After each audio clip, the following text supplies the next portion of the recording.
Hello. Welcome to my room again. We're waiting for Ruby today. Today we are talking about the 2021 self-study cohort that's happening beginning in March that we're thrilled about. And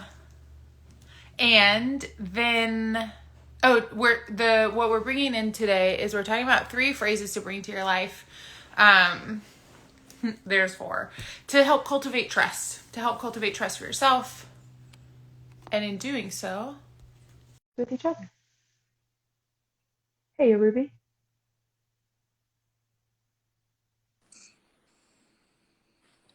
Hello. Hello. How are you? We have matching top knots. I'm good. Yeah, I like your top knot. Thanks. I like yours too. Bringing in my neutral leopard print to the party today. Animal animal My print as the shirt, neutral. my scrunchie. Cute. hmm Okay, Have you let's. shared? Have you shared what we're talking about yet? Yes, but can we brief together for a moment? Please. Okay.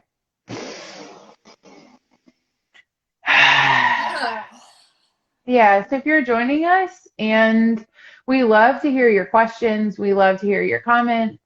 This is community stuff, and of course, we want to be talking to you. So if you're here with us, take a few big breaths in through your nose and a few big deep breaths out of your mouth. Also, if you have no intention of staying and you're just here for the breath, like that's good too.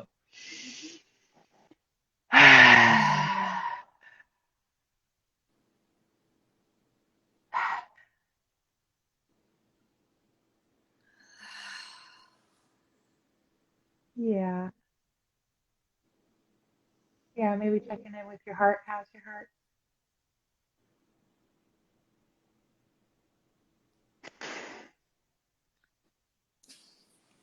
So I have told the people what we are talking about, and I will be glad to tell them again. Today we are talking about 3 phrases to bring into your life to better help you cultivate trust, and also there are 4 phrases. Bonus. So, okay, so trust is a big one, and we get a lot of questions about trust, and trust is something that definitely, I just want to reiterate again that Ruby and I are not here to tell you that you are broken. We are not here to fix you. We don't think you need to be fixed. We are in this work just as much as you are or as anybody else is. I am always learning new things about myself and evolving and pivoting. Um, and so it just feels really important to know that there's no end point to any of this. And mhm, I think that's the most important thing I have to say about that. I just want to make sure that it feels clear that I have not mastered trust. I don't think you've mastered trust. Yeah, Anyways, working on cultivating it. and something that we'll talk a lot about with these like phrases that you can use to cultivate trust. Something we'll speak a lot to is experience and like what makes Kate and I don't know, maybe you think we're like experts on this. Like what gives us something to talk about is just that we have life experience, that we've had awareness of these things about, and we are willing to share them with you. Mm-hmm. That's all. Like there's nothing else that really, there's nothing that like makes us more qualified than you and your experience. We're just here to share our experience with you, and we're willing to talk about it, and we think that it's important to share. Mm-hmm. So the first phrase that you may notice, do you see my little cute hoodie? I do. My cropped hoodie. This is from Get Fit 615. We had a collection. Look at it sitting on top of my bun. We had a collection a few years ago, and there were 2 pieces to the collection, and there was the I Believe You collection, which I am wearing, and then it was coupled with the Give a Damn. And so, um, I believe you. I believe you in using that phrase. I believe you, and especially turning this phrase inward, in regards to like self study. I believe you gives that very initial point of access to I believe your experience. That's it. I believe you. I believe that I'm feeling what I think I'm feeling. I believe that I'm having the experience that I think I'm having. I think so much of my life has been, like gaslit. We're gaslit from every corner. And what gaslighting is when somebody tells us that what our experience isn't it, or when somebody tells us that, when somebody totally derails from the importance of our experience, your experience, my experience. When somebody says your experience can't be true because this other thing happened, or like, yes, but what about this other thing? And really, the practice of trust is going, I believe you. Mm. Yeah, and that has been internalized, right? So I know I do that to myself, All the time. where I'm like, I can't be feeling this way, or this can't be true because of this other thing. And what I believe you has done for me is it requires me to slow down and like pause, like to reconsider the like wild 100-mile-an-hour narrative that starts to run in my brain. So saying like, hold on, I believe you is like, okay, I'm willing to go to square one with myself Mm-hmm. and be present. And like Mm-hmm. that practice, doing that over and over and over again, automatically builds trust. Mm-hmm. And this is a phrase that for me came of the Me Too movement and their work. Yes, the movement, and then is I actually don't know the name of the organization. Is the Me Too movement organization? There's an organization. Anyway, this is like a lot of like survivor practice is the practice of saying, I believe you and I believe your experience. And I am certainly a survivor of sexual assault, and the practice of me understanding that experience has been a practice of me having to believe myself and myself in that experience. Um, and so for me, that's a lot of where that the very initial work in for me with trust came from, and where this phrase came from for me. I believe you. I believe you. I believe you. Mm-hmm. Yeah, and then one, I feel complete on that. Do you feel complete on that? Mm-hmm. Phrase that I've been using very recently that like just came up for me really last week, um, is I am responsible for me. Mm-hmm.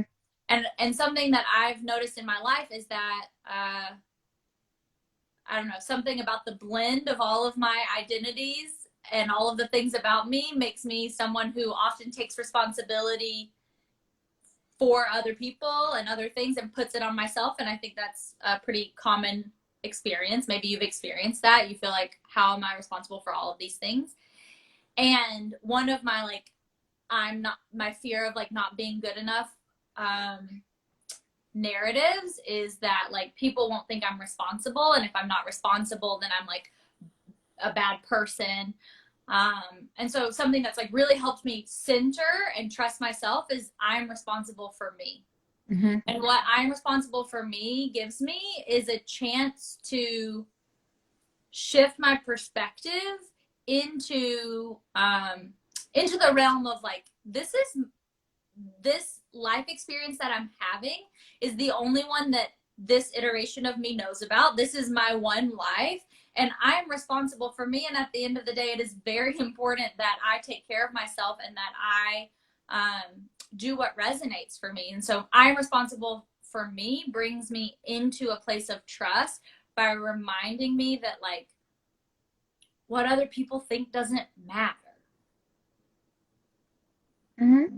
What I am experiencing, and then what I like think about that and how I navigate that, that's what matters and creates a safe container for myself as I move forward. Yeah, and then the experience that other people have of you, then if that's a conversation that you're willing and wanting to have with somebody, go like, hey, what is your experience with me? What is our relationship like for you? then that is like an invitation into knowing yourself from the lens of somebody that loves you, and then going like, and what part of that am I responsible for? Mm. Yeah, and something that comes up with you mentioning that is the word accountability. And so, like, Mm-hmm. if I'm responsible for me, I am also accountable to myself and my own actions. And I have the choice to take that part seriously. That, like, Mm-hmm. it matters that I am accountable to myself because I am responsible for myself. And I'm responsible for what I choose and how I act and my way of being and how I show up with others. Um, and that kind of accountability goes hand in hand with responsibility. Mm-hmm. Yeah, just another like way of coming home to like coming back. You know, we hear, and especially I think us being on the internet all the time, we hear so many different like, and it's like, I actually am the one that's responsible for me. And so I'm going to take a minute. I'm going to figure out what part of all of these things am I responsible for, and then I'm going to go from there. And you know what I think is funny is that with so far both of our phrases, there has been that moment where you have to get still and you have to say, okay, hold on. I believe you. I'm responsible for me. Hmm. Hmm. Our third phrase of the day is I care about this. And so were we talking about this, the anger thing yesterday or maybe last week or something? So Ruby and I have both had, experiences especially in the yoga wellness world, where showing, like if you're expressing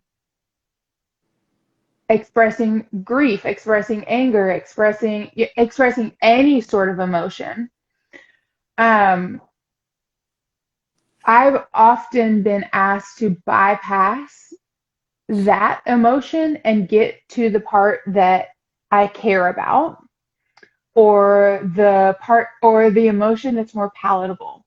Like I think of certain emotions as being more like socially acceptable. Like I think of about sadness as one, and sadness that's expressed in a, you know, I don't know, in a certain kind of way. Sadness only kind of expressed in one way do we seem to um care about, honestly. And so anyways, what my point is that emotions tell us things. And so no matter what the emotion is, even if it is total rage, total wild rage, the rage is here to show you what it is that you care about. So instead of trying to bypass the anger, bypass the rage, bypass the sadness, bypass whatever, the joy, the excitement, like whatever it is, it's showing you something that you care about. Like, why would your body be having such a reaction if you didn't care at all?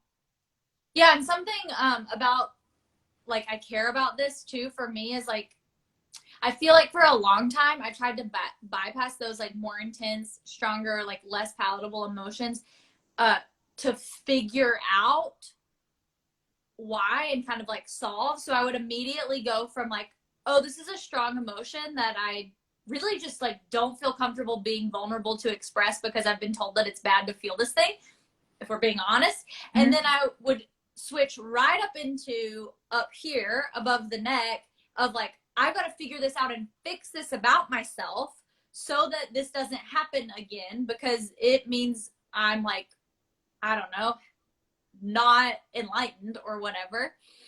And what I care about this though as a phrase requires is to drop below the neck into the body, into the heart space, and be like, okay, I don't have to figure out where this is coming from or what it means about me or whatever. I don't have to solve anything. I can Oh, hi, Tina. acknowledge that, oh, I care about this, so what I'm feeling and whatever's coming next is valid and I'm willing to be here with it instead of trying to like solve it out. Mm-hmm. Yeah, and it's like, There can be there I mean there can be multiple pieces of like what it is that you care about. But what we're kind of specifically speaking to is like I care about this particular moment. I care about this particular expression of this emotion. I care about this sensation in my body. Um, and so like when I think about rage or anger, caring about the rage and anger is like for me it has this even just saying I care about this anger says two things. It says immediately two things to me. A, anger, I believe you. I believe that you are angry, sensation and body. I believe that you are experiencing this sensation. I care about you and I care about this sensation. I care about this emotion in this moment. I care about this. And when we care about something, we don't shove it away. We don't push it down. We don't pretend like it doesn't exist. We don't bypass it. Like any, when I care about a person, I don't want to throw them away, Yeah, for any reason. like I care about this, um, then translates into I care for this. And where there is care being given, there is trust being cultivated. Mhm. Mhm. And what it gives access to or can lead to is like a conversation. So say Ruby and I are having a conversation. Say Ruby is the emotion in this situation and I am Kate.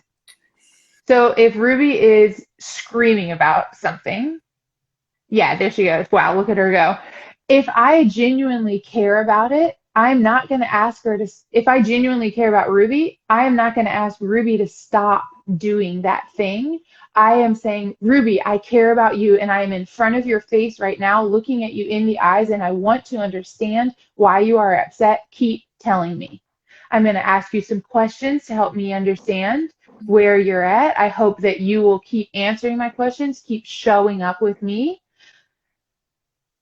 And then like it's like for me, often my experience is that Ruby gets not Ruby the emotion, like finally says to me what she just said a minute ago, I feel complete. What's next? And almost maybe then whatever it is that's underneath the anger or whatever the thing is, then that gets to go next. Mm. Yeah, and the trust happens by getting present, right? So Mm-hmm. it's like bypassing the emotion to try to figure it out is trying to get away from the present moment. And so what will happen then when we run from the present moment is that thing will keep coming up because it's never getting processed through or cared for. And so Mm-hmm. like I love that example of like us as people, and it like really kind of like makes me emotional because it's like such a beautiful expression of relationship and trust with each other or like with myself and my emotions to like look it in the eyes in the present and be like, I'm right here. This obviously needs to come out of you. Like, please, I am here for you and I'm not going anywhere and I am listening and I want to care for you. Yeah, it's so Mm-hmm. beautiful. It's like that's so beautiful versus like stop crying so we can talk about this. Yes. Yes. Yeah. There is like possibility for real breakthrough and healing when we arrive in the moment, no matter what, right? And so to Mm-hmm. do that with our emotions within ourselves, like something happens in our cells, right? Something happens in our nervous system that like there's just like the whole life experience kind of expands because your body knows that you're gonna listen when something occurs as opposed to like, okay, stop that so I can solve this or whatever, Mm-hmm. Yeah, totally. which leaves like that kind of like solving. I'm totally speaking off the cuff. just FYI. But that kind of like solving puts our nervous system into more of like a fight or flight, or like keeps us in fight or flight mode because we're trying to like survive in that moment instead of being able to relax into the parasympathetic nervous system that is like, I just need to release this thing. Yes, totally. Hmm. Yeah, and when we, I think I've been thinking a lot about like I feel very strongly about language. I think that language is really important, and I think um, that paying attention to what we say and by choosing our words in a really intentional way, I think all of that is important. And I recognize for me what that for quite some time, and I think even still, what that can take me out of is trying to understand what somebody's saying to me, and instead I begin to nitpick their language. So, and I think that I see this in a lot of my um, like social justice circles. I see this like nitpicking of language instead of a deep commitment to connect with one another. Yeah, You know, mhm. and like language is important. Like choosing what we say and how we say it is important. The nitpicking of language and like refusal to listen unless it is perfect is white supremacist culture. Like a hierarchy of speaking, making it so that there's a hierarchy of human beings and Worth and listening to, worth contribution, worth providing care for. worth listening to, worth believing. Yeah. And so like I know for me, once I've gotten to a place where I get to say, I care about this in me, what's much easier for me, and then also coupled with I'm responsible for me, what has become a lot easier for me is sitting across from somebody who's having an extreme emotional experience, or even not extreme, they're just having an emotional experience, and I'm able to sit with that more than I ever have been able to, because I know that I'm responsible for me, and I care about I care about this, and also I care about this for them, and I believe them. I don't have to question or nitpick or chop up or figure out what's underneath whatever the thing is that they're experiencing. I just get to be with them in that experience. And then it gets to be like, um, okay, I believe you. I care about you. I hear you. I feel you. Um, And what that's like would you coming like from, from me now? yeah, and that's coming from Mhm. like your own practice of learning to trust yourself. And like it makes me think of like when I'm leading teacher trainings, and it's like some groups it's more challenging to kind of like navigate this than others, but it's like as the facilitator, like I'm not trying to solve anything for anyone, and often we're talking about things that bring up emotion. And so there are a lot of moments in teacher training of just like me looking at someone, they are expressing an emotion. I'm not really expressing emotion. I'm just holding the space for it. And the reaction from the group, right, until you get used to that because it's uncomfortable, because we're not used to feeling things or seeing things felt, that creates discomfort. The immediate desire is to want to coddle and fix and pet on and like, oh, it's okay. And it's like, it's clearly not okay. Or like, uh, don't cry. Like, it's fine. You're going to be Mhm. okay. I'm right here. And like, what the emotion needs is just to get expressed out so that there is trust for expressing ourselves, Mhm. because that's something we don't really have. And then, like, in my personal experience, what that has looked like is like disassociating from connection in those moments when the intense emotions come up, numbing or like running away, instead of being able to allow someone or even with myself to hold the space.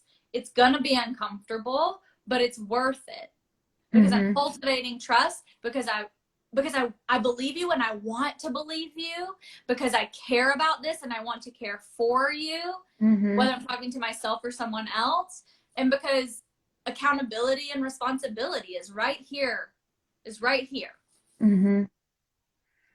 Yeah, and really kind of what we're speaking to is this element of compassion where we get messed up with empathy a lot, and we see this a lot, Ruby, is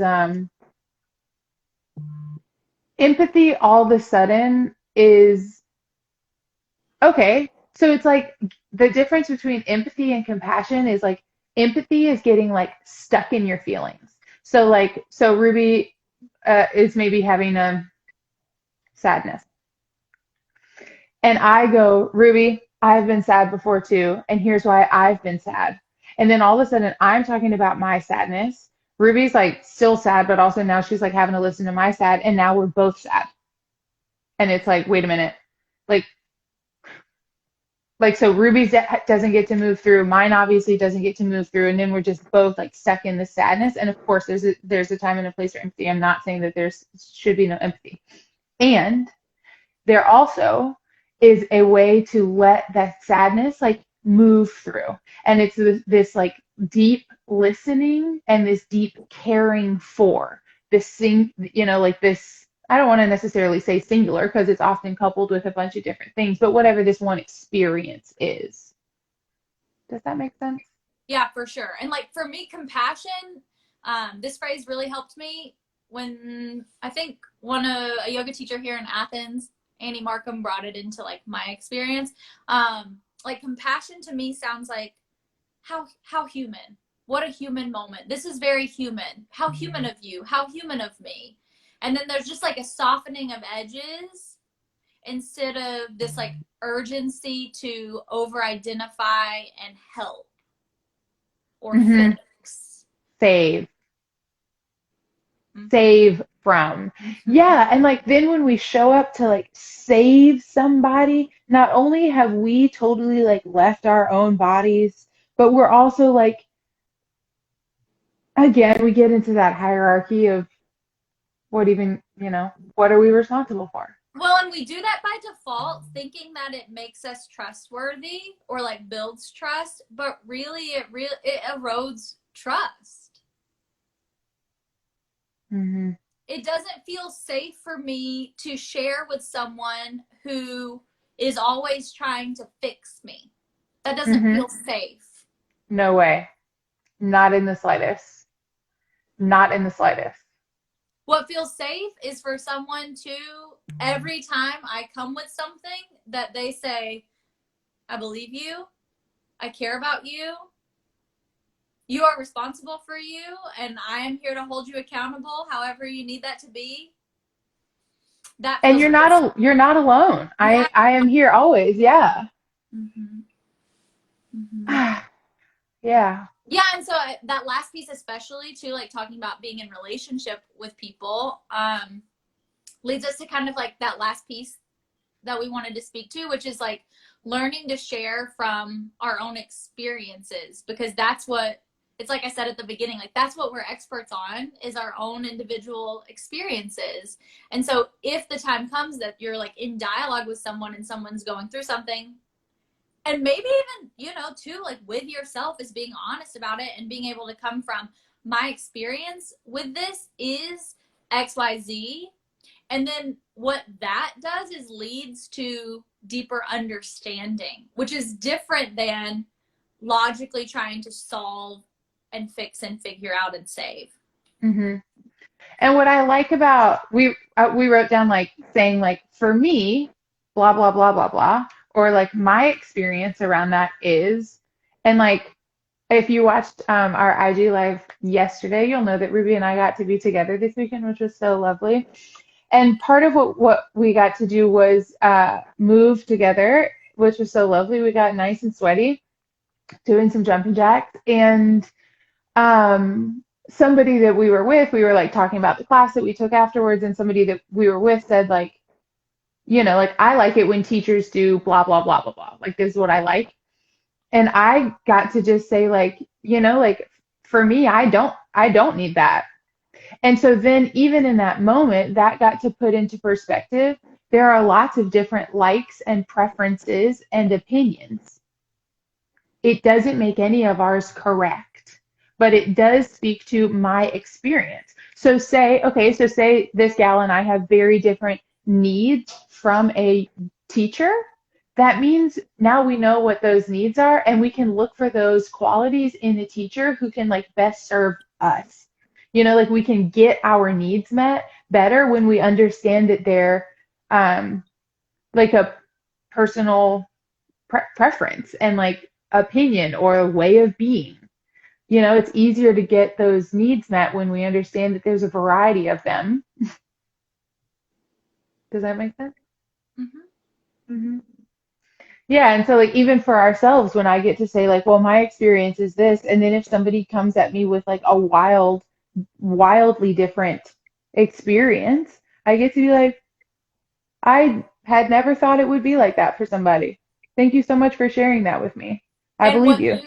what you get because of the practices of these phrases that we're sharing, and because I know you so well and that you've embodied those, is like you get to continue to trust yourself, and like in the exchange, like you get to choose whether or not that person is trustworthy, but it's not because of their experience being different than yours. And you get to continue to trust that your experience is valid and that you can trust yourself and not get like totally derailed because someone had a different experience, that something must be wrong or broken about you. Ah! I feel like this story like pretty quickly sums that up. A few years ago, I was on the phone with a friend who had gone overseas to do some work. And he called and he said to me that he was lonely. And I literally in my life don't think that I had ever had somebody just honestly say to me, like, I'm lonely. And I think loneliness has been something that I used to think was like a really bad thing to be like. If you're lonely, there has to be something really wrong with you. And when he said that to me, that's kind of where my head was at about this word lonely. And I realized, like, well, I don't think that there's anything wrong with him. And also, like, wow, I feel so much more connected to him now that he said that he's lonely. And what a tender moment for him to share that with me. And so since then, I've kind of been like exploring like ways in which I feel lonely. And the other day, I was on the phone with a friend, and um, one way that I feel lonely is that sometimes I have felt kind of like my whole life that I don't fit into the like ideal of what it's like Southern woman is supposed to look and sound and be like. And so that's a way in which I felt lonely, like trying to be that way, but also not, also kind of knowing that that's not the way that I am. And so anyway, so I said to somebody on the phone, we were having a work conversation, and I said something like, my experience with this in a thing that we share is that I have felt lonely about that because of this thing. And she said, "Oh my God, why has that made you feel lonely?" In like kind of like this judgmental kind of like way. And when I think I probably said that to my dude friend who was overseas. I think I was like, "What do you mean you feel lonely?" Like, "Oh my God, that's a bad thing." But now that I know that I have experienced loneliness, that this second person, this woman saying, "Oh my gosh, I can't believe you feel lonely about that." Like, oof, I didn't. That was just her expressing her experience with loneliness, not me. My experience with loneliness gets to be now that when I feel lonely, I get to know that now I want to connect with somebody. So now I get to make a phone call and connect. And if somebody else doesn't understand my experience of loneliness, that's okay. They don't need to. I don't need that. I no longer I think I used to fight a lot for myself to be understood. And now I think Better understand yourself. I less need for people to meet that need now.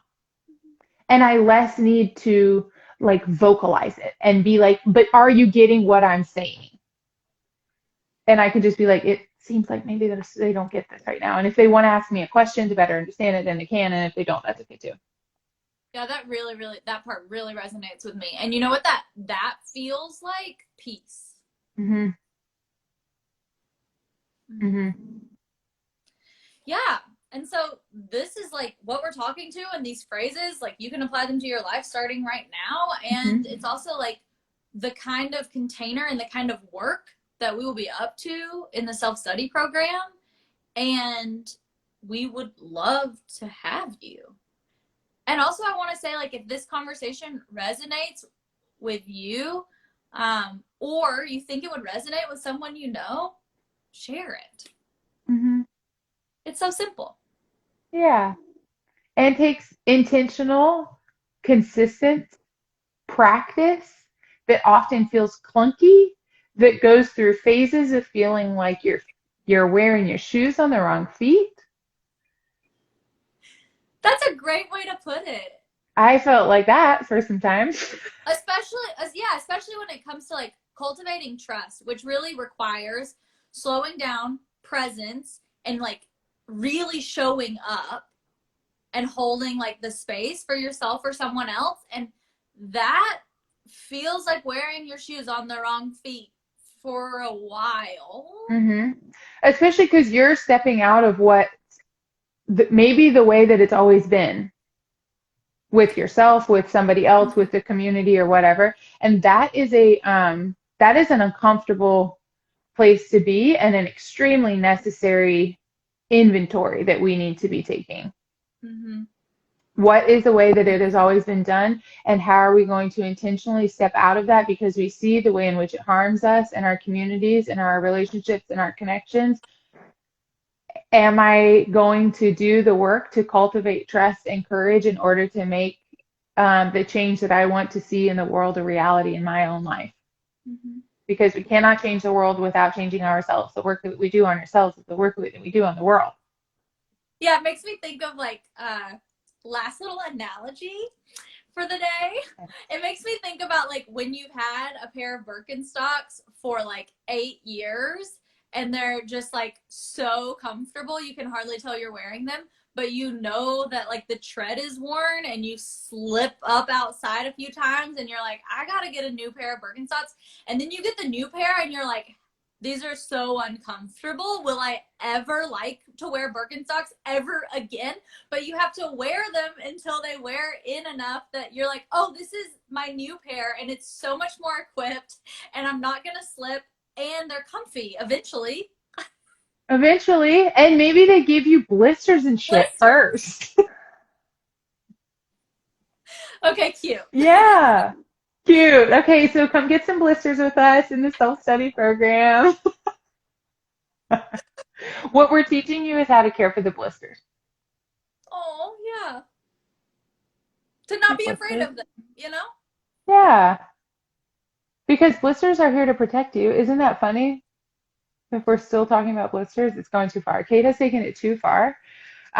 We would love for you to join the self-study program. It begins on March 21st. Here's what it looks like. It looks like every third Wednesday we have a group Zoom call where we are working with like different themes throughout each month, and we'll talk about the theme. We'll debrief from the last theme. We'll touch base on what did we incorporate, what worked for us, what didn't work for us, what was your experience, what was my experience. Um, we'll communicate throughout the month. We'll have some journaling prompts, some exercises, things to try on, things to take off, community involvement, accountability, things like We are thrilled and we would love to have you. that. Okay. Thank you. That's all for today. Thank you. See you See you tomorrow. tomorrow. Bye.